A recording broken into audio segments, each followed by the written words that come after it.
Hi everyone, welcome to my channel Timeless Wisdom. Today we will know how to prepare authentic kokum syrup at home. Kokum syrup is very effective in reducing acidity and is excellent for digestion. Firstly, let's look at all the ingredients. 2 cups of kokum, that is dry kokum. In English, it is called mangosteen. 1 cup of Mishri or rock sugar. You can also use refined sugar, but I feel Mishri is much more healthier than refined sugar, and rock sugar, that is Mishri, is very soothing and cooling in nature.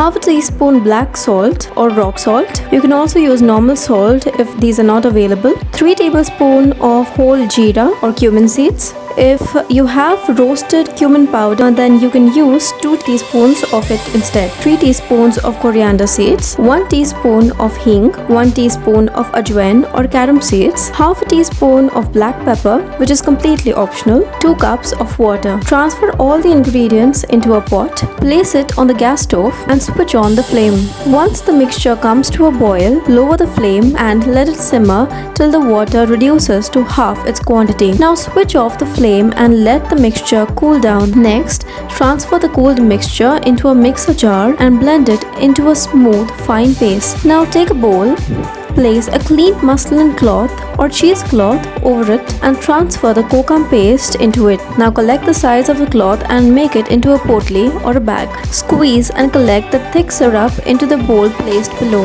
After this is done, you will get a thick syrup collected in the bowl below. The kokum residue, which is left behind in the muslin cloth, can be used to clean copper vessels and brass vessels or any kind of vessels for that matter. It acts as a natural cleanser. Now strain the syrup once again so that any thick particles, if present, are left behind. Your delicious, appetizing and healthy kokum syrup is ready. Pour it into a glass bottle or a jar. You can easily store it in the fridge for 3 to 4 months. Kokum syrup is used to prepare kokum sharbat, which is a very popular drink in India. To prepare kokum sharbat, firstly take a glass of cold water and mix 3 to 4 tablespoons of this syrup into it. You can adjust the sweetness according to your taste. If you like it more sweet, then you can add sugar or mishri powder into it. If you do not prefer the taste of cumin or coriander, you can skip those ingredients. The 3 main and key ingredients of this recipe are dry kokum, mishri and salt. The cumin and coriander help to increase its health value in terms of a digestive drink. So, if you have digestive issues, try not to skip adding the cumin and coriander powder because it will soothe your digestive system very effectively. So, I hope you like this recipe. Please feel free to share your feedback in the comments below, and do not forget to like, share and subscribe. Please do press the bell icon so you would be the first one to get notified whenever we upload a new video. Till then, take care, stay healthy and stay fit.